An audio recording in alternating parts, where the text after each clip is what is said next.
हम बात कर रहे थे एविडेंस के सवाल कि अगर आपसे सवाल बनता है कि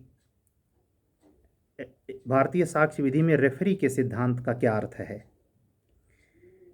तो रेफरी शब्द से आप परिचित होंगे। ये फुटबॉल मैच में रेफरी होता है, गेम में आप अक्सर ये शब्द पाएंगे, हॉकी के मैच में रेफरी होता है, अंपायर होता है। यानी दो पक्ष जहां भिड़े हुए हैं किसी टारगेट को लेकर, जहां विजय लक्ष्य है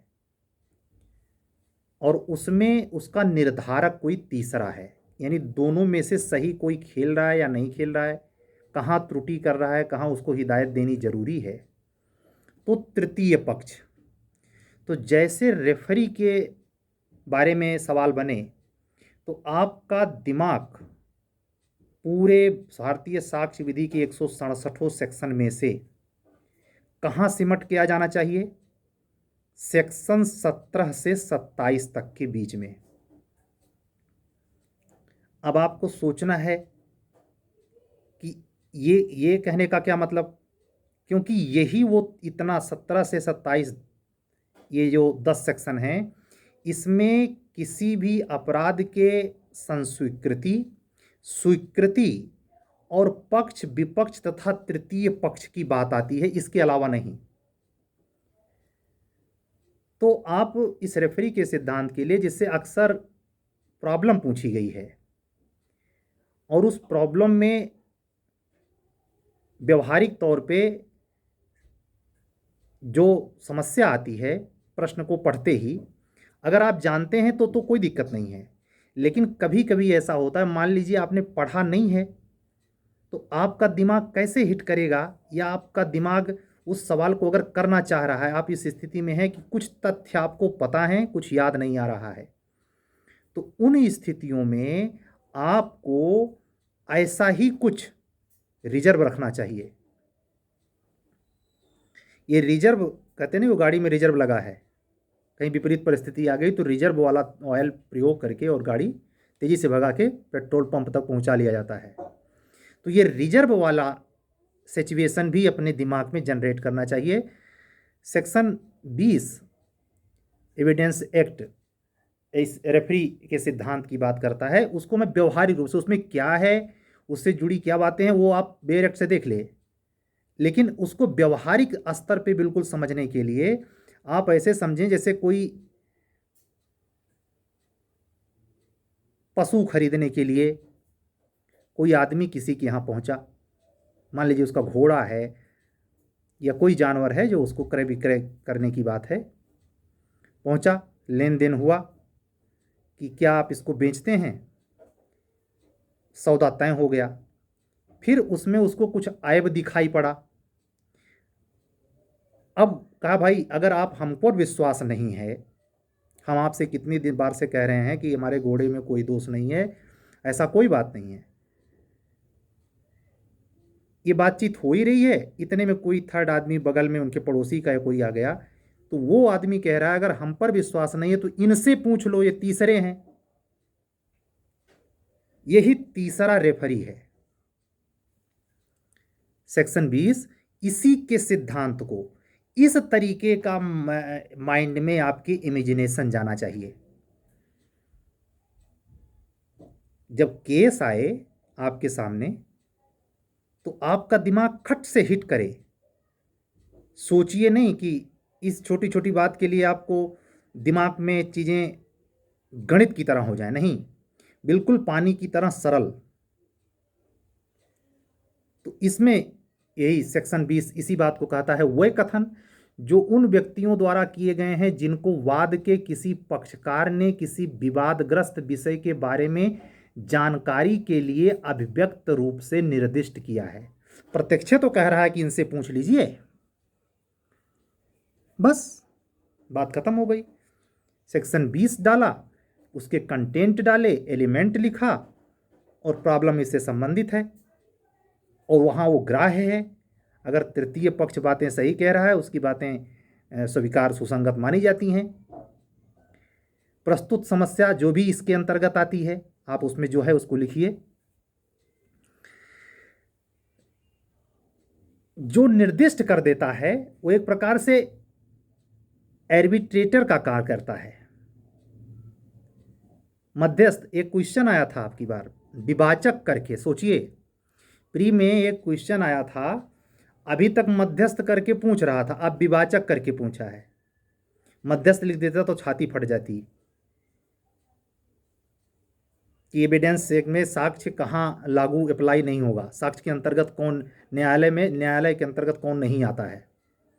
तो उसमें विभाजक, न्यायालय की डिफिनीशन जो सेक्शन 3 में दी गई है उसमें विभाजक वर्ड आप हिंदी देखेंगे तो उसमें, इंग्लिश में तो आर्बिट्रेटर है उसमें दिक्कत नहीं, लेकिन हिंदी में हमेशा मध्यस्थ पूछता रहा है, अब की मध्यस्थ न लिख के विभाजक लिखा है, बढ़िया एक्सपर्ट आया हुआ है। तो इससे समाधान, इसका सामना आप मेंस में भी करने वाले हैं। और सेक्शन 20 से रिलेटेड तो आप बेयर एक्ट में ही ये केस जो हिमांचल बनाम जटवार का है या डैनियल बनाम पिटकेम्प का है, जिसमें माल को बेचने के लिए गाड़ीवान कीमत अदा करता है और गाड़ीवान ये कह देता है कि उसने वह माल प्रतिवाद को दिया, जो गाड़ीवान का उत्तर कि उसको माल दिया था। ये केस और एक उसी से एक हस्ताक्षर से रिलेटेड मैटर है कि क्या उसने साइन किया था, तो इस कथन को न्यायालय के समक्ष वो करेगा, कहकर ये कथन करता है। उसी में जो प्रॉब्लम इस केस की है, हिमाचल बनाम जटवार की इलाहाबाद हाई कोर्ट का जजमेंट है, जिसमें न्यायालय ने वाद को खारिज कर दिया। और इसलिए खारिज किया क्योंकि कथन इस बात में स्वीकृति के रूप में था, आबद्धकर था और निश्चायक था। तो घोड़े के बारे में या किसी के बारे में जब तृतीय पक्ष की राय महत्वपूर्ण हो जाए तो रेफरी के सिद्धांत के तौर पे आता है।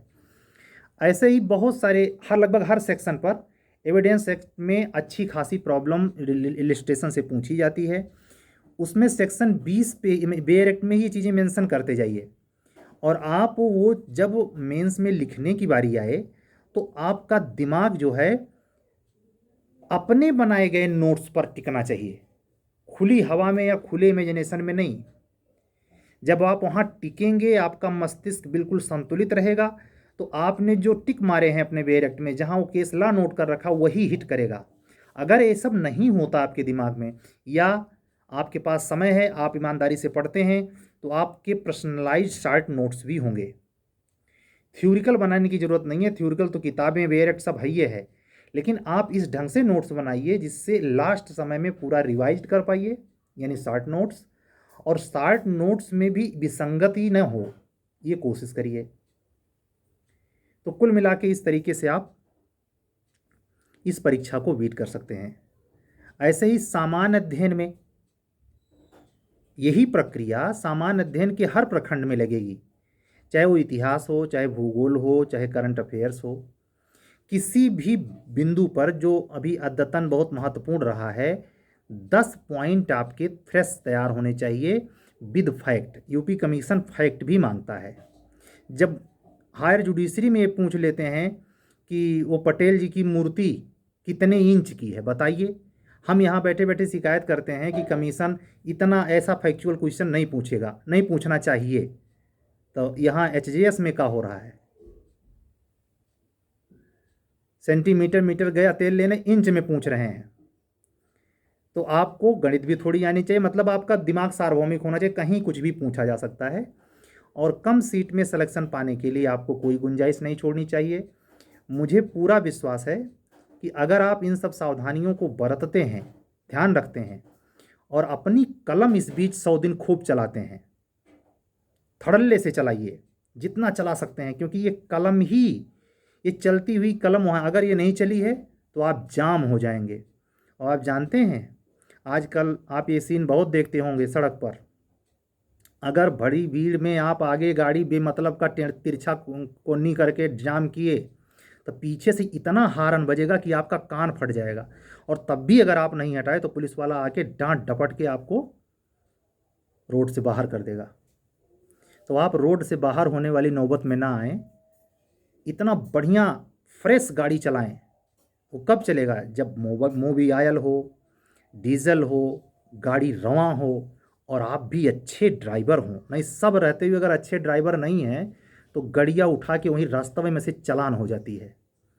कुछ लोगों का कैरियर पड़ाव नहीं पाता, वो कुछ भी नहीं पा पाते बेचारे। कैरियर में एक दो बार प्री निकला भी तो उसके परिस्थितियों ने उनको इतना तोड़ दिया कि वो टूट जाते हैं, और उनकी वही हाल होती है कि वो किनारे और गाड़ी के चालान हो गया। मतलब वो कहीं गृहस्थी में फंस गए, और गाड़ी के चालान होने का मतलब ये हुआ कि आपका कैरियर जिस पे आपने इतनी ऊर्जा खपाई कभी 2 कौड़ी का होता है। तो मुझे विश्वास है इन सब बातों पर आप अमल करेंगे, और 1 सितंबर से जो हमारा APO पर मेंस के टेस्ट ऑर्गेनाइज सीरीज है वो आप ज्वाइन करेंगे, उसका लाभ पाएंगे। सबको हमारे तरफ से शुभकामनाएं। हमारा व्हाट्सअप नंबर 7705090393, आप जुड़ सकते हैं और हम तक पहुंच सकते हैं कि इस प्रोसेस को आप कैसे कर रहे हैं, आपको कैसे करना है, आपको क्या सुविधा है, आप अपना क्या सुझाव देना चाहते हैं। आपके सुझाव भी मैं आमंत्रित करता हूं। आपकी किसी भी बात को नज़रअंदाज नहीं किया जाएगा, इस बात का विश्वास रखें। ठीक है, हमारा कोई बहुत बड़ा प्लान नहीं है, हमारे पास थोड़ा सा खाली समय है, तो उसी खाली समय को भरने के लिए मैंने ये प्रयोग किया है। ठीक है, फिर नेक्स्ट वीडियो में मिलते हैं, वो भी APO पे ही होगा। और मैं इसी वीडियो में बता देता हूँ कि वो सामान्य अध्ययन पर केंद्रित होगा। जहाँ तक सामान्य अध्ययन का सबसे धांसू विषय इतिहास है, तो इतिहास पे पहली टिप्पणी करूँगा। हर दिन वीडियो आएगा। इतिहास पे टिप्पणी जब पूरी होगी तो भूगोल पे आएगी, और हो सकता है किसी किसी दिन 2-2 सब्जेक्ट पे, जैसे इतिहास पे भी आ गई, राज्य व्यवस्था पे भी आ गई। मुझे टाइम मिलेगा तो उस हिसाब से आपको हम कनेक्ट करते रहेंगे, और आपको समय समय पर YouTube पर आपको सूचनाएं और जो एक औसत सामान्य तकनीकी और रणनीतिक ज्ञान है वो मिलता रहेगा। सबको हमारा सादर नमन, सादर नमस्ते। और हमारे चैनल को आप अगर पहली बार देख रहे हैं तो सब्सक्राइब करें, शेयर करें, ला के फील्ड के बच्चों में जितना कर सकते हैं वो आपका बहुत स्नेह होगा हमारे प्रति। आप जितना अधिक शेयर कर सकते हैं शेयर करें। ठीक है, फिर नेक्स्ट वीडियो मिलते हैं। सत्यमेव जयते।